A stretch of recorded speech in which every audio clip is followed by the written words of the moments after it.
If you watch my page, you have undoubtedly heard the name Haifa. I mispronounce it almost every time. It's the port in Palestine that was very early on seized by Israel, that the United States would love to use to get goods to the Mediterranean. It is largely the reason for the displacement, the suffering, the starvation, the genocide of Palestinian people. And we're now getting very strong evidence that it is the reason for us causing the shutdown of the Strait of Hormuz.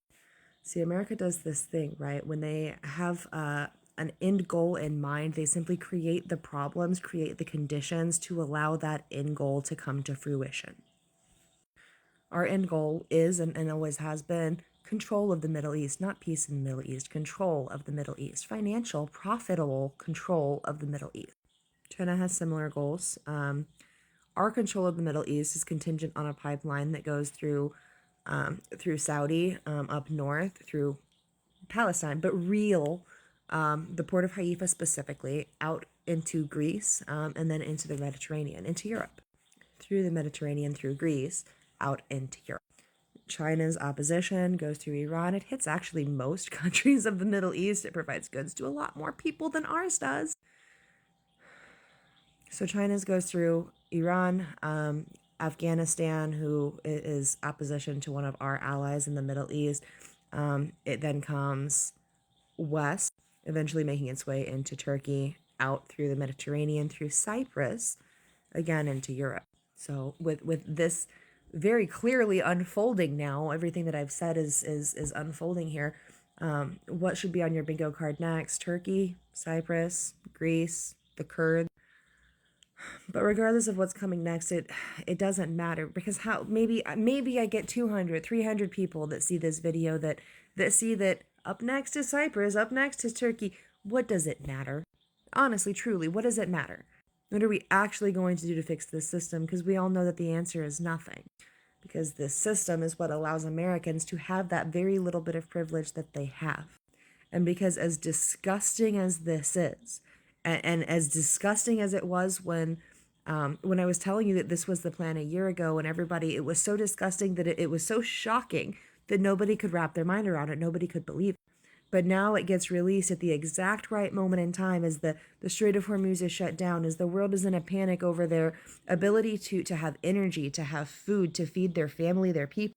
Now the Nash equilibrium has changed. So now when they drop this absolutely evil plan on us, we are much less likely to bat an eye, especially people who don't have a working knowledge of what's been going on in the Middle East or what goes on through America's sanction. We have effectively shut down oil access for the world, knowing that the world would panic about their inability to have oil, knowing that it would send the world into an economic crisis, knowing that just like the housing crisis of 2008, the United States is in a unique position to suffer less, and therefore, in a way, they benefit.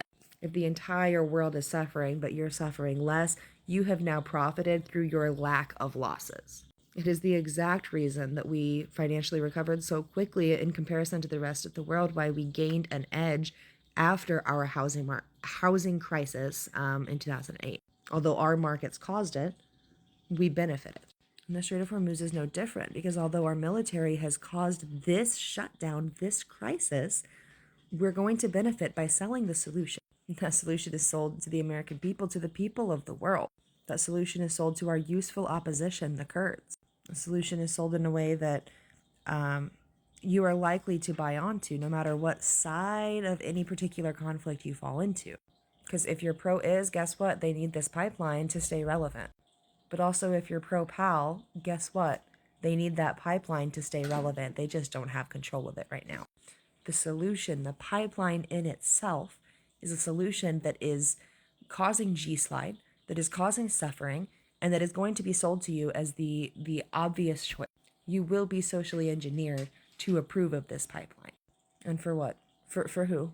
And it's for the profits of the elite, off of the backs of people in the Middle East, and eventually off of your back too. So I'm going to wrap this up, but check your bingo cards. If you don't have Turkey, Cyprus, Greece, you're going to be behind. The Kurds are our useful opposition. They will risk their lives for your privilege to overconsume. So they deserve a spot on your bingo board too. So follow me for more. If you could also, I know this is a big ask. If you're interested in stuff like this, I really need people to start seeing it for themselves. I've got videos on my profile about spiral dynamics. This is how I live my life. This is how I see the system. If you're interested in learning how to see the news before the news actually happens, please start looking into spiral dynamics. Please start talking about the underlying system. Please start labeling the cogs in the system. Figure out where you fall in spiral dynamics and work your own path here. Develop yourself specifically through spiral dynamics, because I truly believe it is the key to understanding everything that is our life, everything that is visible in our life. I'm going to wrap it up. Thanks for watching. Have a great day.